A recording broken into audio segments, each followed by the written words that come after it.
Welcome to Rose City Politics. It is March 10th, 2021. Our regular panel tonight includes Doug Sartori, coming from the mathematicians, void of all things science, alchemy, and I don't know what's going on back there. Yeah, I'm trying to be the anti-Don tonight. Don lives in his white void of rage and nothingness. And, I live in an environment of science and reason. So, I call it home, Doug. I call it home. We also have, as you just heard, Don Merrifield here tonight. Don, how are things in your void, in the home? Very nice day today. Weather was good. Had the motorcycle out, so I'm actually happy today. So surprised that you're not going to do the broadcast from your porch like you did the meeting. Yeah, well, my mic's right here. I can't bring it all the way downstairs. I thought you would have just sacrificed audio quality to have the cigar going. To be I'm a professional, honest. John. I'm a professional. It is good to have you here. We also have a special guest who we will get to in just a moment. But in the meantime, please do support Rose City Politics by becoming a Patreon subscriber. Head over to patreon.com/Rose City Politics. We also appear every month in BizX magazine. We have a brand new topic coming out next month. You're going to want to check that out to see what it is. And if you want to read our first two columns, they are online at bizxmagazine.com. So go check those out and check out BizX Magazine. We're also available on Facebook, Twitter, YouTube, and all of your favorite podcasting platforms. So please do like, share, subscribe, and all of those other things that are part of it. And of course, Rose City Politics is brought to you with the kind support of Liuna 625, Building Better Communities. Now, I said it at the top of the show, we do have a guest tonight. A special guest is Donald McArthur, an Amherstburg Councillor, the Manager of Communications and Organizational Development for Essex County, an award-winning writer and former Assistant Managing Editor of Digital at the Windsor Star, and the former Executive Producer of CDC Windsor. How are you tonight, Councillor? I'm doing great. Nice to be back on Rose City Politics. I'm coming at you from the award-winning Kings Navy Yard Park here behind me. A beautiful day. Fox Glen, it's open. Golfers were out golfing today, so here in Canada South, that's exciting times. And I'm still waiting for you guys to take this show on the road. Open air weekends in Amherstburg. Maybe you can get out here this summer. You know, that is something that we've been having some musings about. What's it going to look like once we push out of the COVID corners that we've been in? So we'll have to talk a little bit about it because, I love getting out that way. And gosh, if the flowers look anything like they are right now in your background photo, why wouldn't we want to just get out to the area? Every year, like a postcard. So this is going to be a great show tonight. We're so happy to have you on tonight, Councillor. I'm just going to keep referring to you as Councillor. It feels a little bit strange still and awkward, but I hope that you don't mind that it's going to be very formal. I like it. I knocked a lot of doors, man, for you to call me that. So yeah, please. Excellent. I'm glad. I'm going to stick with it then. So we're talking about your neck of the woods. Amherstburg's mayor has had his tires slashed at his home. We'll be diving into that topic in a few minutes. And after that, we're going to be talking about the city of Windsor being in the process of purchasing a hotel for people experiencing homelessness during COVID-19, and it will be used after the pandemic as well. But let's get going right now with just a little catch up. It's been a year. It's been a year of COVID-19 and lockdowns and restrictions. It's now been a full year of us recording Rose City Politics, broadcasted live on tape via Zoom, which has been awful, but we've made it work. It's been a year of counting COVID infections. It's been a year of counting COVID deaths. And now increasingly it's, watching COVID or vaccination shots, which is far more positive. So, Councillor, I'd like to start with you. How's the year been? Well, yeah, I mean, a lot of adjustments, because of COVID. You can't go to, there's no town events to go to. I used to, Councillor Patricia Simone and I, we used to joke we should carpool because we were going to all the town events. So, you can't do that anymore, which is unfortunate because that's how you meet sort of the people of Amherstburg and get the pulse. So hopefully, I mean, we're really booming on these vaccines now. One's open in Leamington, one's open in Windsor Mass Vaccination Center, and the Libro Center that Jewel and Amherstburg, potentially at the last month of March, it's going to be open for mass vaccination. So I have some great hope for the summer and the autumn. But it's been an interesting year, to say the least. But Amherstburg's on the precipice of some amazing things, and I'm very lucky to be in the seat where I am right now. Hey, if I can jump in here for a second, John, I was just curious. We did a show a while back about the city of Windsor and their finances and hoping for the feds to kind of bail them out. How's Amherstburg doing on the tax front, I guess, or the revenue generating front? Well, I mean, in terms of COVID, I think we're doing okay. I mean, the province has come through, with some funding. We have a treasurer, Justin Rousseau. He checks all the boxes, dots the I's, crosses the T's to make sure we can get this safe restart funding from the province. Unfortunately, we had to have some layoffs, at the Libro Center. When we shut that down, we didn't get the ice in this year. And, we're working our way through that. But ultimately, I think we're in good shape. I mean, Amherstburg in general has some financial challenges, dating back several years in terms we don't have as much in reserves as compared to municipalities. We have more debt than compared to municipalities, and we have the highest infrastructure per capita in Essex County, which sounds like a great thing, except what that really means is we have the highest cost to maintain and replace all of those assets. And we're only a town of 22,000 people. So we have ongoing challenges on that front, and nobody, or very, very few people, like a tax increase. So, it's always a delicate dance when it comes to budget time in trying to, give the people what they need, and want, and as well as looking out for the long-term interests of the whole municipality. What are the biggest outstanding concerns? I think one of the big ones, I mean, it touches to the heart of the parks issue that is at play. I mean, so it's we don't have enough money to pay for everything that we need. We have a beautiful new high school that is getting built on the on the south end of Centennial Park. It's just, it's rising up from the ground now. But it's displacing, this was H. Murray Smith Centennial Park, and it's displacing every single recreational amenity that was in that park, including the Lions Pool, the skate park, 4 baseball diamonds, a volleyball court, you name it. And as well, the S. Ralph McCurdy track and field complex, a third of it is now on school board property behind a fence, and the track it's way older, in terms of its useful life.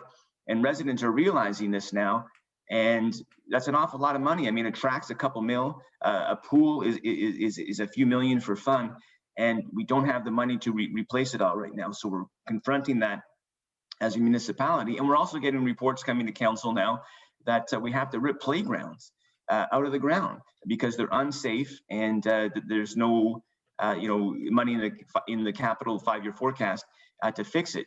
Toddy Jones recently, we had to pull playground equipment out, and people see that, and unless they understand sort of the financial challenges, you can see how that would get someone not particularly happy. Playgrounds are important to our communities. Our Parks Master Plan says you need a playground within 500 meters of urban residential areas. So we allowed that one to come out because there's a modern playground in Toddy Jones as well. Administration also said we had to rip one out, Briar Ridge Park, and I actually put my foot down on that one and said, no, this community needs a playground, and even if we have to go into reserves, to fix this playground stat, we need to do it. And I got criticized for taking that approach because of what I've told you about our reserves already. Like, we need to beef up our reserves. We can't go dipping into them all the time. So I got criticized for that, but that's okay. I'll wear that proudly because every community needs a playground. Can't just go, removing amenities, not replacing amenities. It's a conversation that continually comes up, and eventually it's like, what do you want your community to look like? We will move on to our first main topic though tonight at 6:47. Amherstburg's mayor has had tires slashed at home. Windsor Star's Dave Battigello put this out. Mayor Aldo DiCarlo found all 4 tires on his and his daughter's vehicles' tires slashed in what he believes to be a politically motivated incident.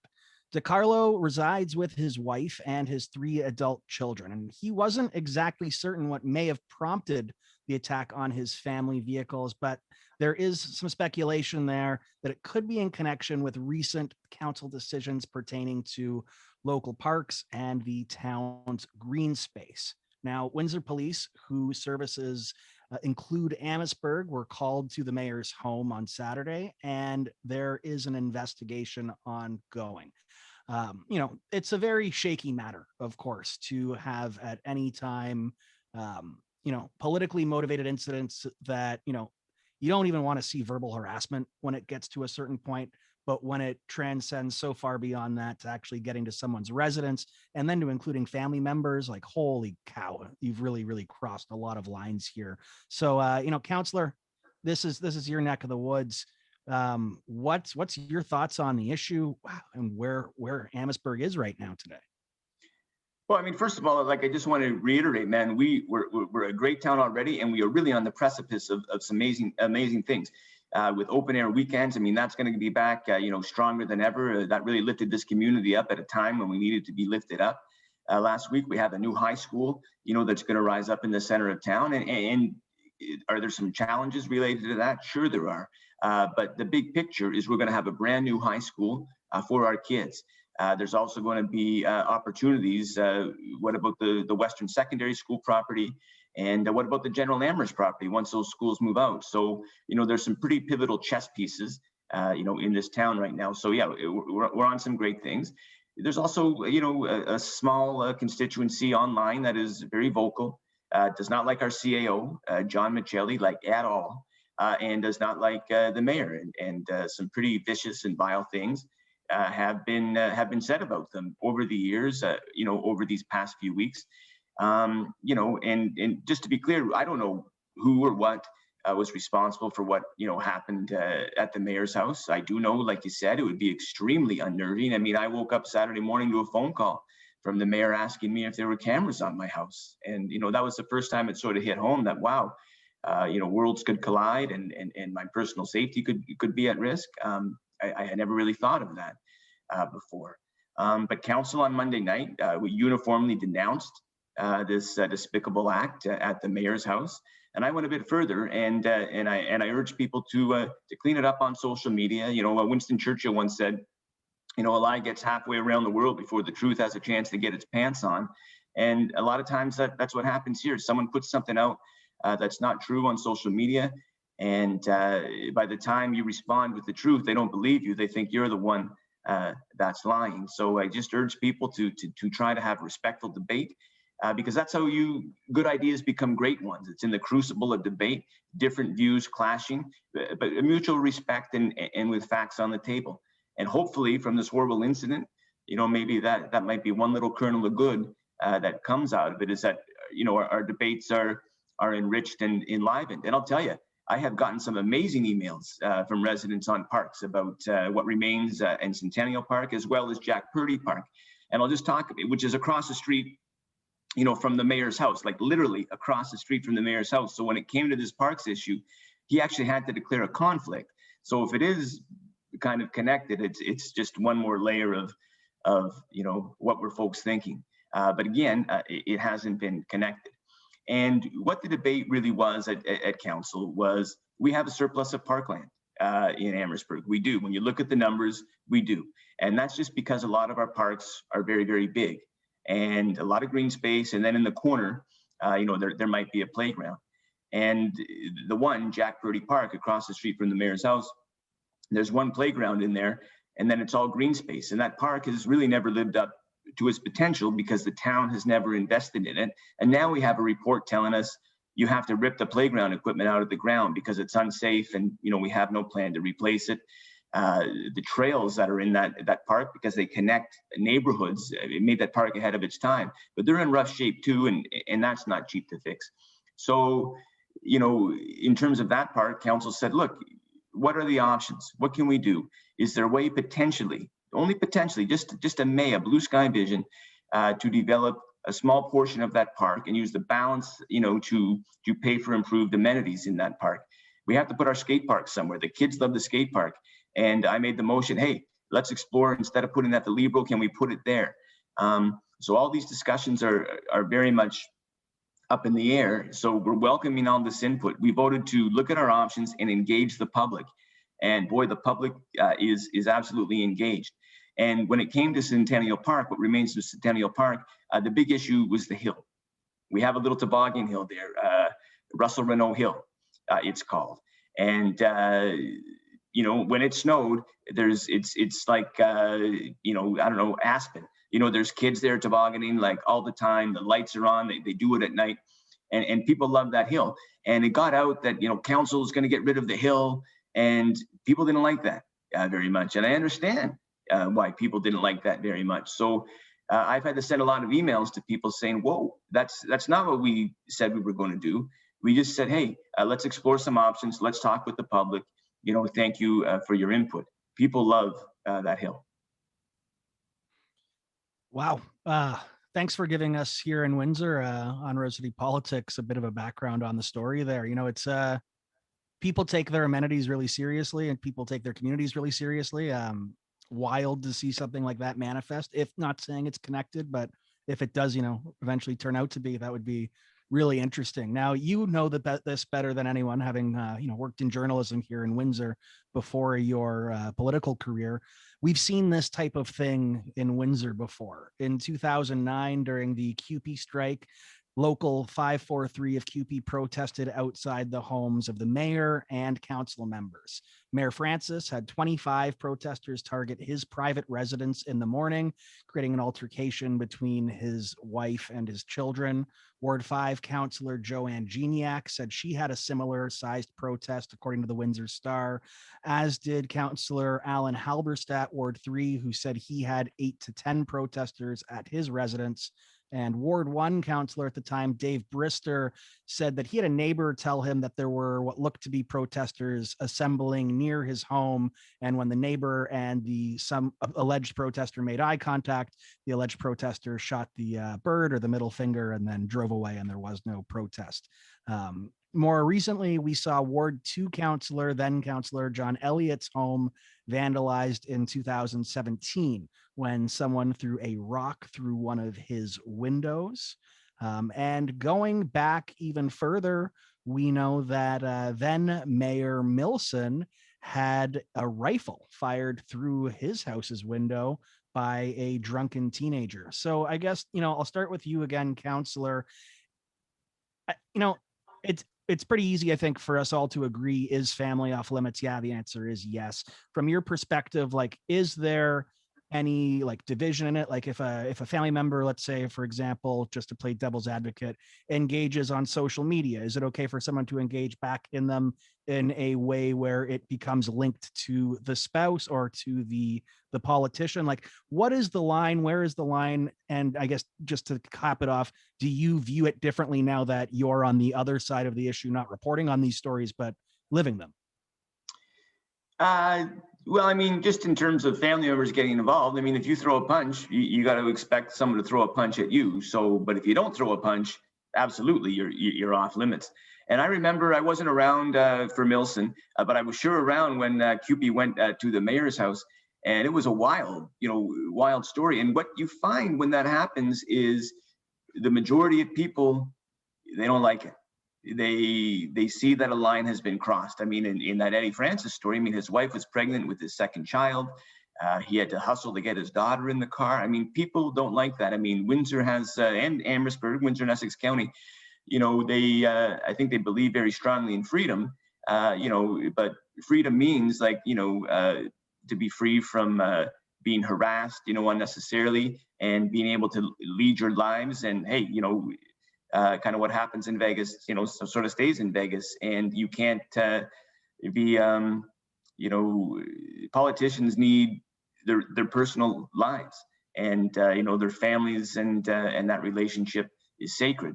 I mean, it gets a little dicey, I think, when you try to pull your family into the equation and you put them on your campaign card and you make them part of your image, and you know, and you know, I just watched the Tiger Woods documentary, you know, the other day, and that was the big lesson there: is don't, you know, lead a life that isn't true. So, but if you're leading a life that's true, you know, and not being a hypocrite, because no one likes a hypocrite.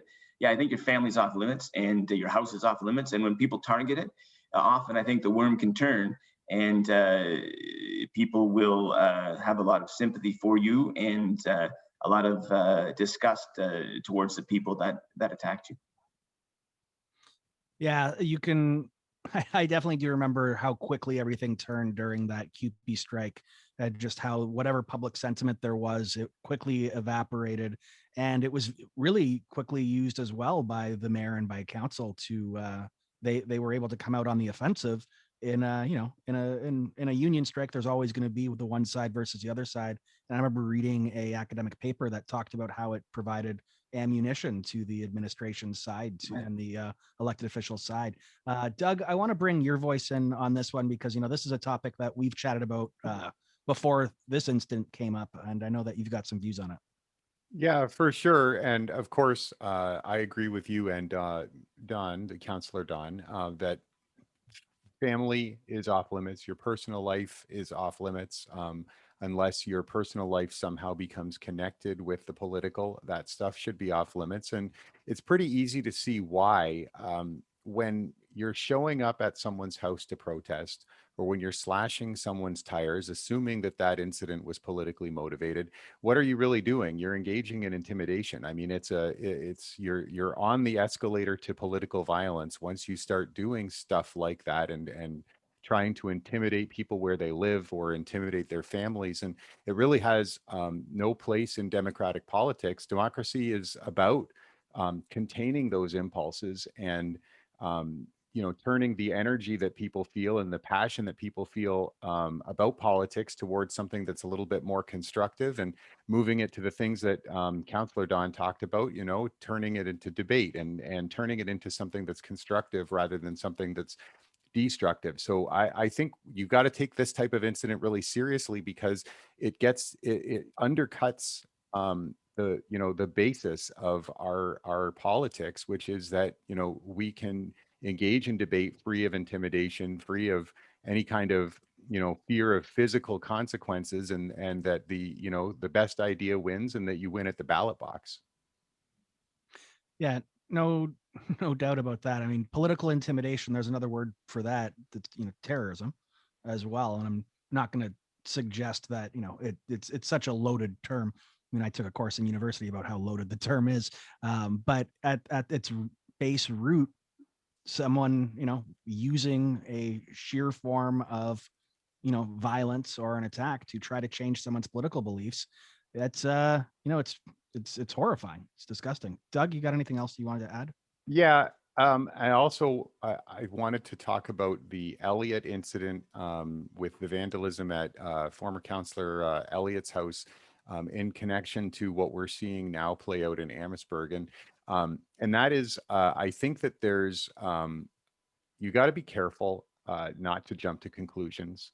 You've got to be careful not to make assumptions about what the reasons are. I think that Councillor Don's suggestion that it's important to let the police do their work before drawing conclusions is really, really important, because you don't want to then be ghoulish and sort of take advantage of a situation like that and try to turn it to your political advantage when you're on the receiving end of it. And I know that at the time, both Mayor Dilkins and Councillor Elliott talked about that incident of vandalism at his home and violence at his home. Throwing a rock through someone's window is a violent act.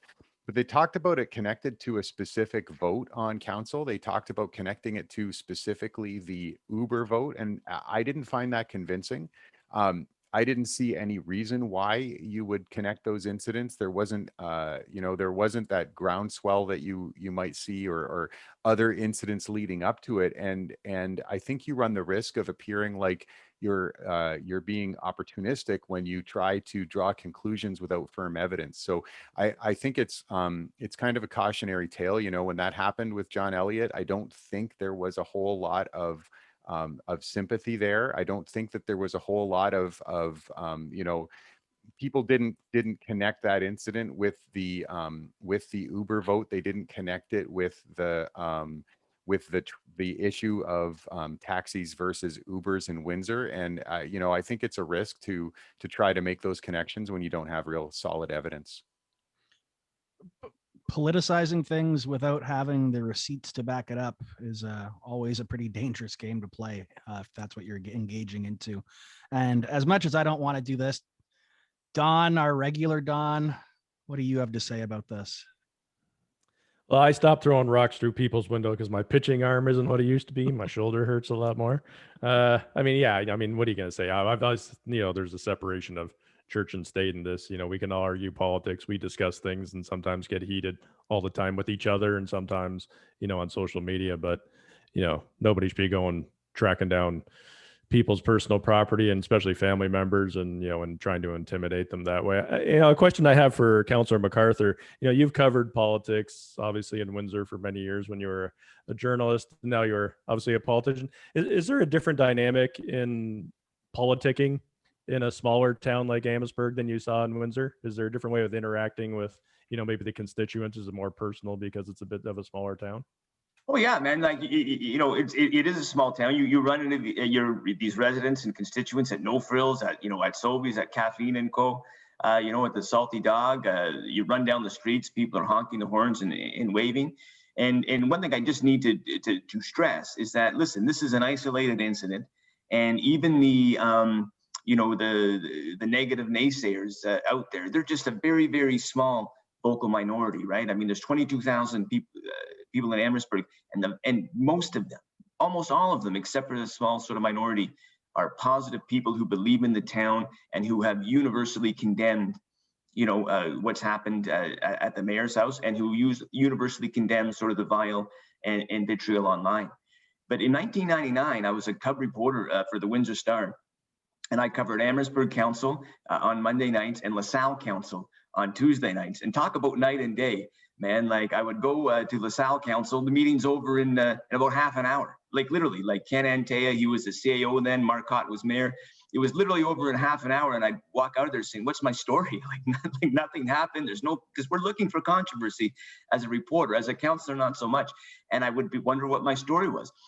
The night before, though, in Amherstburg, man, you would show up and the chambers were packed with people with placards and petitions. I mean, the citizenry was just incredibly engaged and passionate about their town. I love that as a reporter.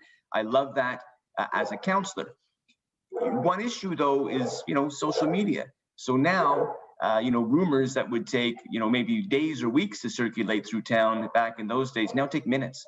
With a click of a button, an accurate post can be shared. So, I absolutely love that democratic participatory spirit in Amherstburg. I mean, I love it. It's intense, but it's all for the good of the community. Just, I think sometimes on social media, it doesn't come across as good as it should. You know what I mean? It's very easy to go full on negative, and and that can hurt a lot of people, and it can certainly hurt the reputation of the town. I don't want to be an alarmist, but I heard your dog back there. You might want to go check your car. Just I guess, small towns, bigger personalities, and, more opportunities to bump into someone on the street and, talk about things in a much more face-to-face manner. Also, in an effort to suck up to Councillor McArthur, it was my birthday a couple weeks ago, and I did have my birthday dinner at the Artisan Grill right downtown in Amherstburg, which is fabulous, and everybody should go there. Yeah, no, it's our downtown is unbelievable, and it's going to be rocking this summer with open air weekends. We also have the RTT in town, right? Like the Rivertown Times. A lot of municipalities don't have that hometown paper, so the debate goes on in the pages there as well. So I mean, everyone reads the RTT. Everyone knows Ron. If 5 people are having a cup of coffee in this town, Ron is there, doing a story on it. So that helps people stay engaged.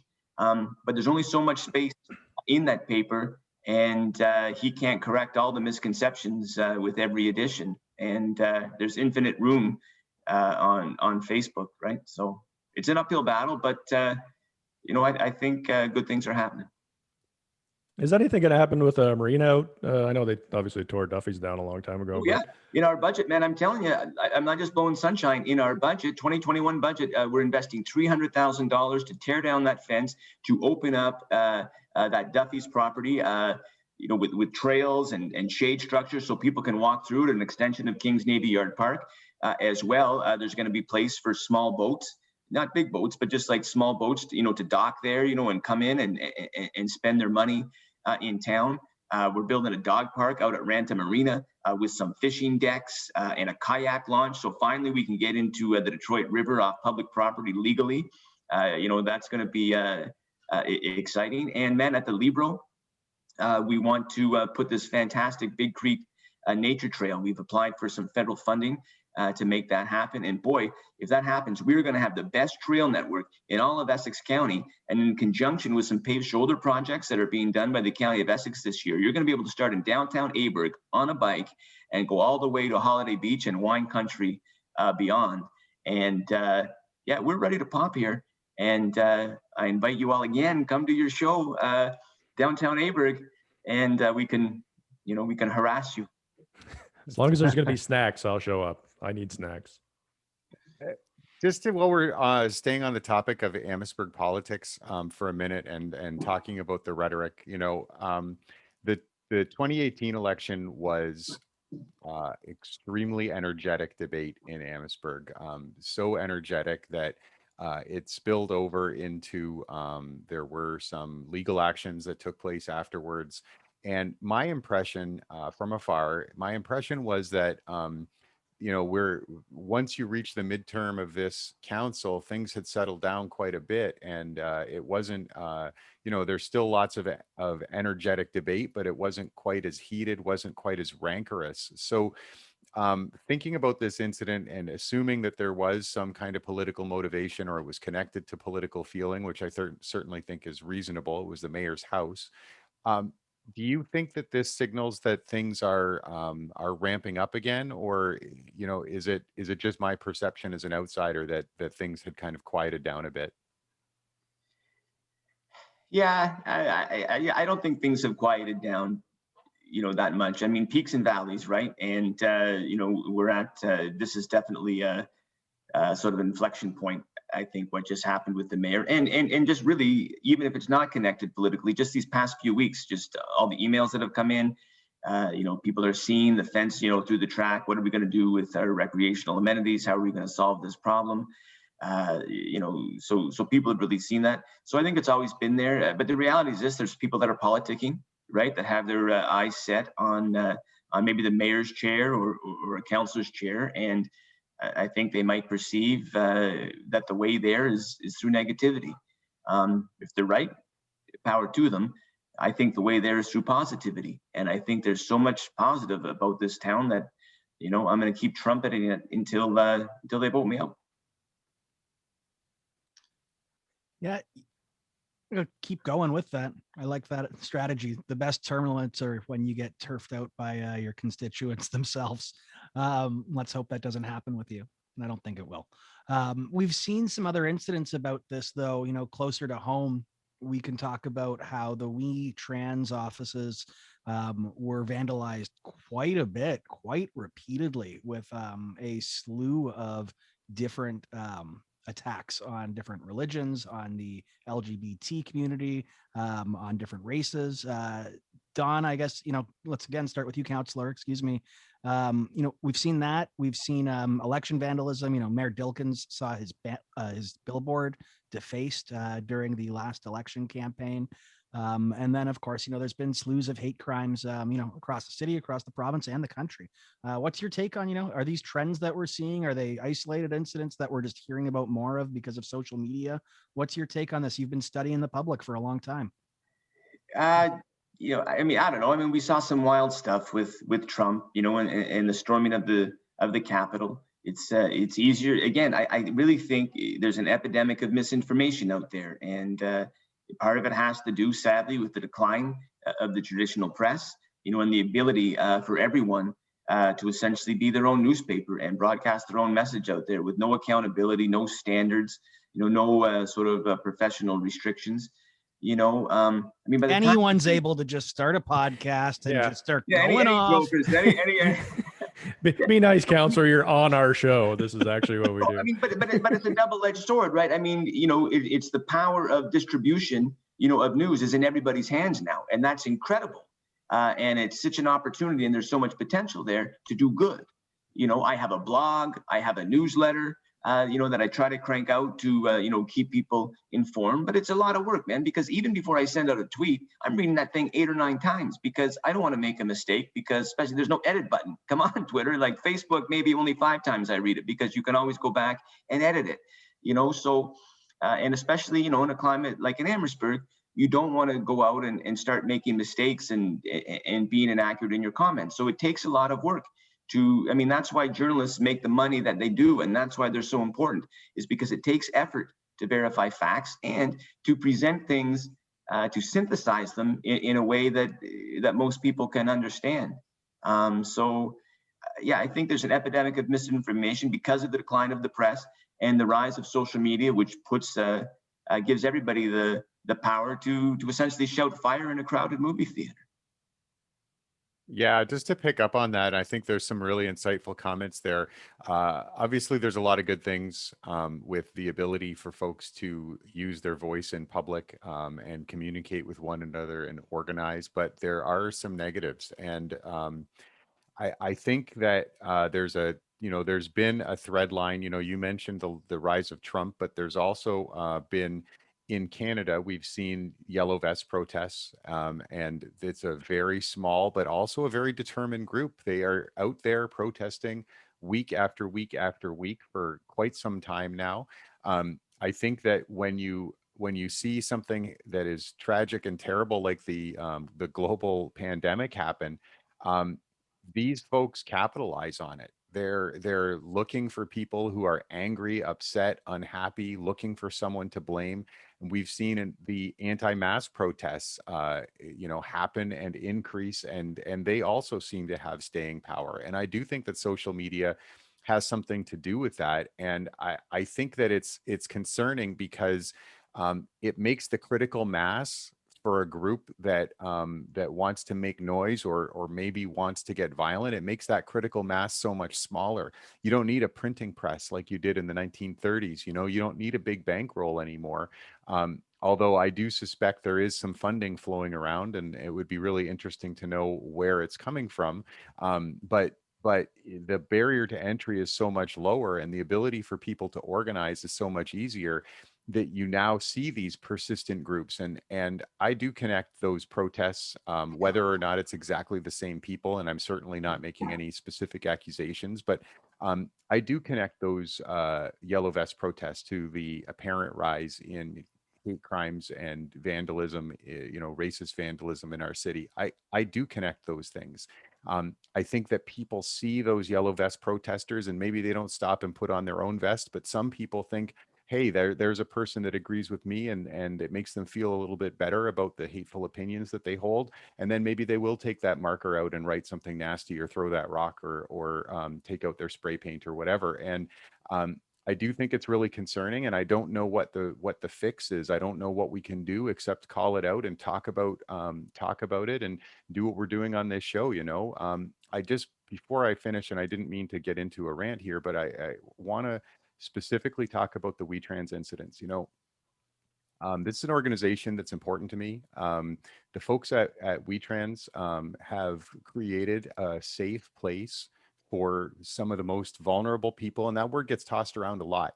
But trans people are so incredibly vulnerable in our society, and they have been for a long time.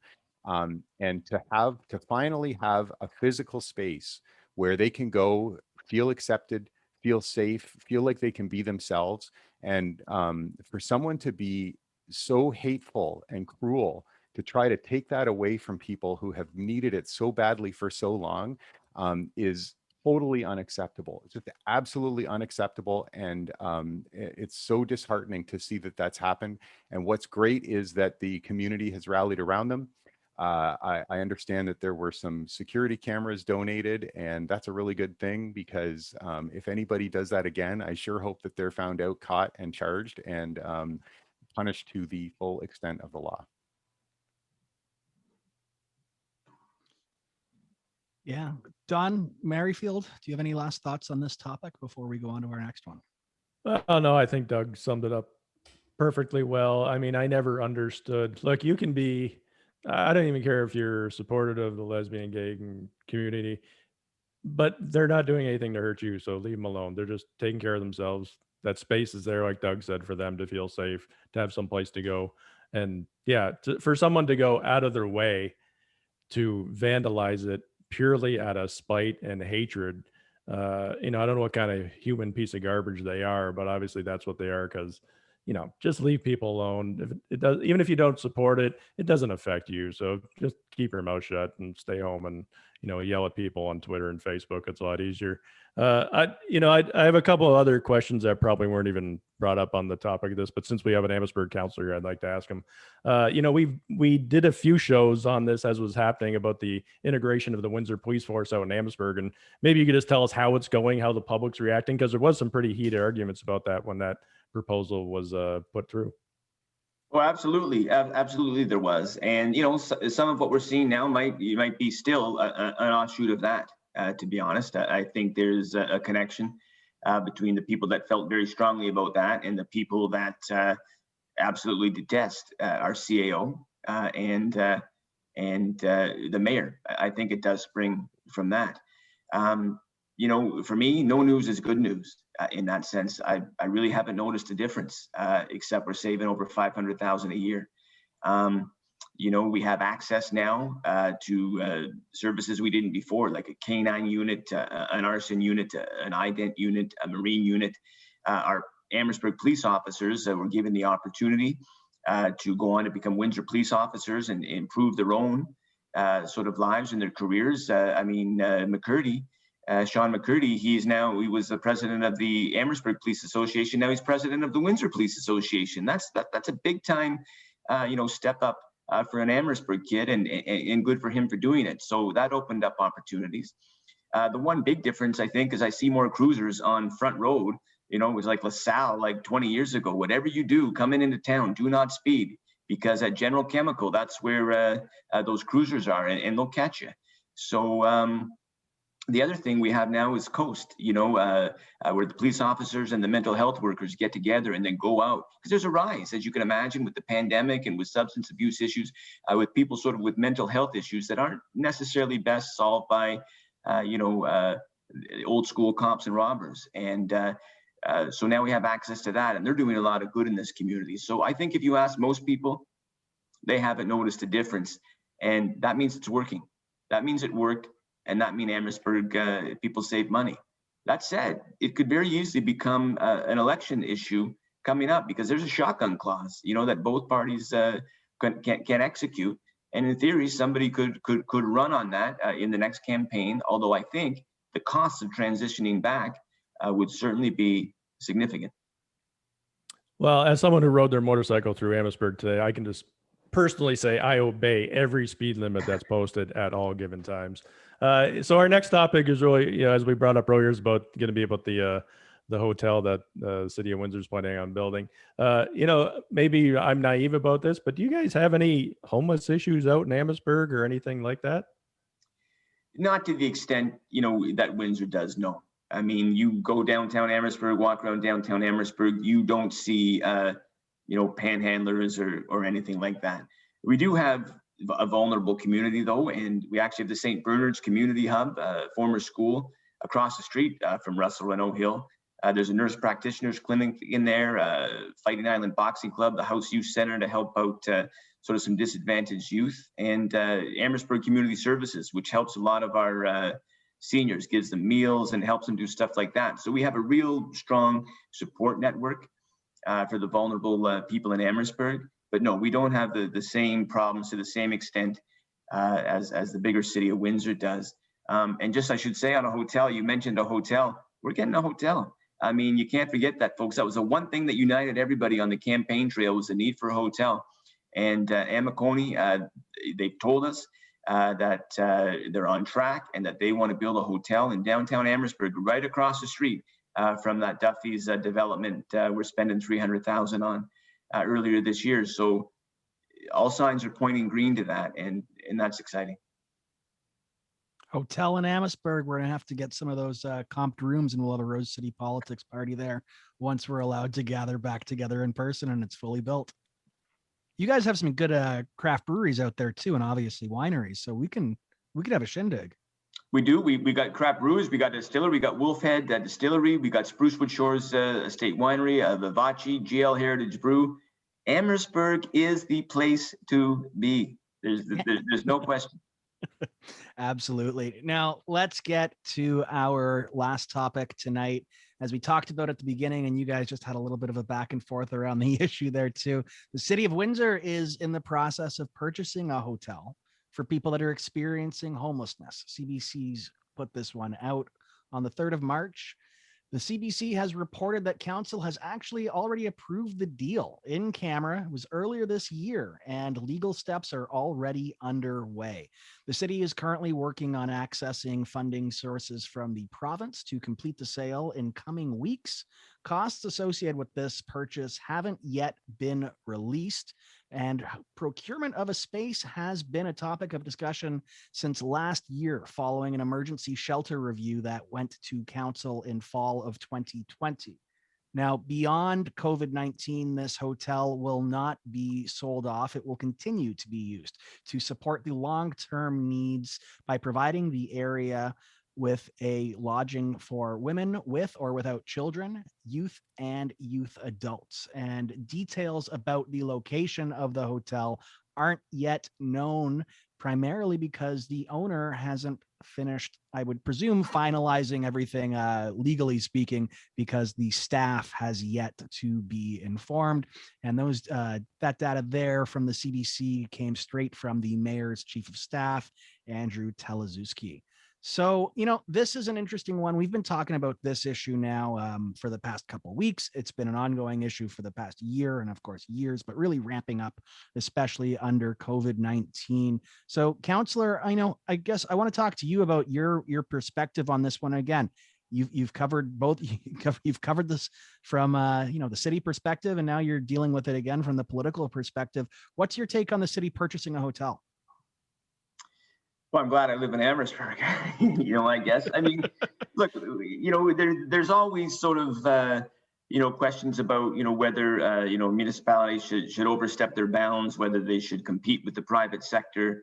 You just even look at Roseland and things like that, or certain arenas, like, should they be doing that? Should they not? I know some people have criticized our council for getting into the landlord business in the St. Bernard's Community Hub, because we bought the school, we outfitted the school, and now we're leasing space to tenants. Should a municipality be doing that? I mean, it's a really good philosophical debate. I think what can't be argued, though, is the incredible value that we're providing to our community from that. So, I mean, from that perspective, does it make sense for the city to do that? I mean, if the federal government and the province isn't stepping up, and I don't think the city would be doing this unless there was a very, very important sort of and pressing need to do it. But I think it is sort of fraught with philosophical questions about whether the municipality should be doing that, whether municipal tax dollars, should be, going towards it. So I'm happy Amherstburg doesn't have to make that sort of decision right now, because I think it would be a controversial one. Let's go around the panel with this one. Doug, we'll come to you with it. I guess just to start off, it's a lot quicker to buy a hotel than it is to probably start a new construction project. Yeah, I'm sure that's true. And there's a pressing need. Homelessness is, I don't have figures to say whether it's on the rise or not. My perception is that it's a growing problem, as we see that more and more folks are feeling the squeeze on the price of accommodations, the cost of rent, the cost of housing in general. It only makes sense that that would have an impact on the numbers of folks who are experiencing homelessness in our community. And I think it's a positive step for City Council to be purchasing a hotel if they think that that capacity is needed.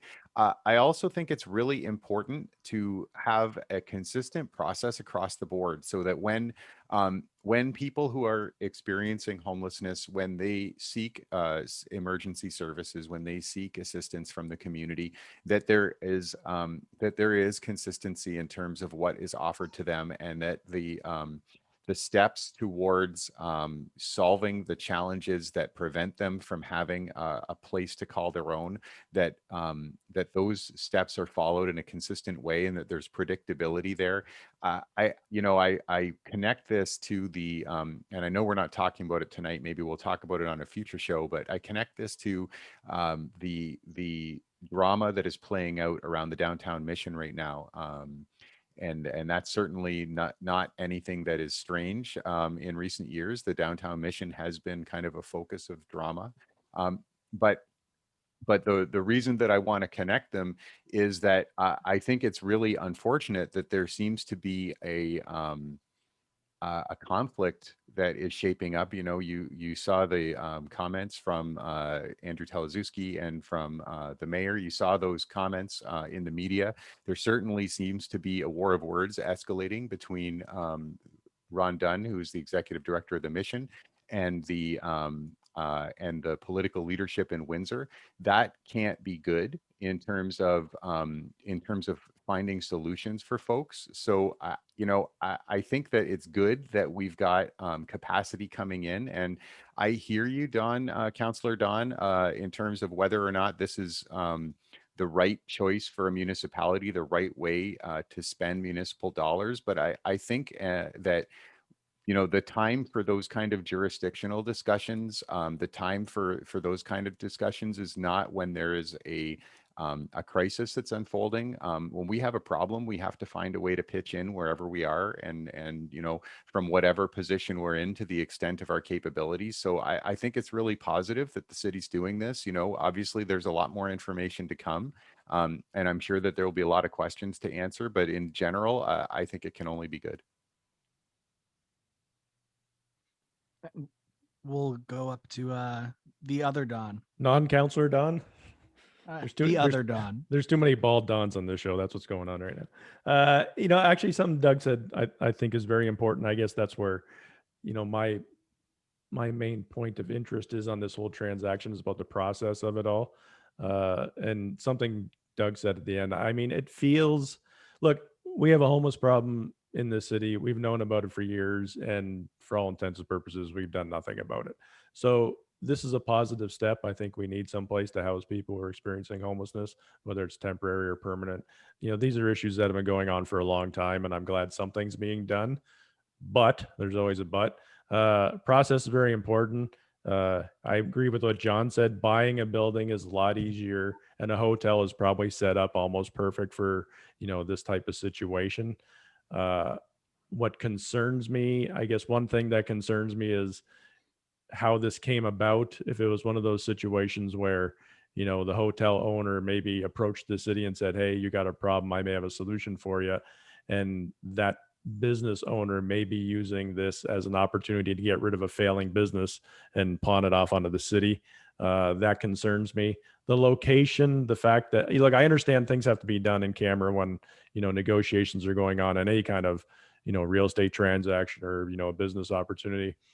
But I think what's going to happen, personally, I hope it's not right downtown, because we've had, topics about this, even with the library situation, that people were very upset that we're, building a big homeless area or mission right in the downtown core business area. If this hotel is in the core area, I'm going to assume that there's going to be a lot of business owners that probably aren't very happy about that situation and would rather have it located somewhere else. And the fact that they aren't involved in the process, and I'm assuming nobody who's going to be geographically relevant to this new building is involved in the conversation. I could foresee when this is announced that there's going to be a lot of, some pushback just from the surrounding businesses, if there are surrounding businesses.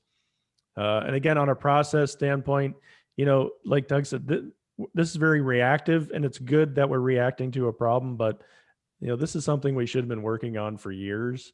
And when you react, we see what Windsor does when they react. Sometimes they make, rash decisions, and it doesn't pan out because they're just, the arena is a perfect example. We fought over arena for decades, and then all of a sudden we were going to have 3, and everybody lost their mind, and we built one in an hour and a half.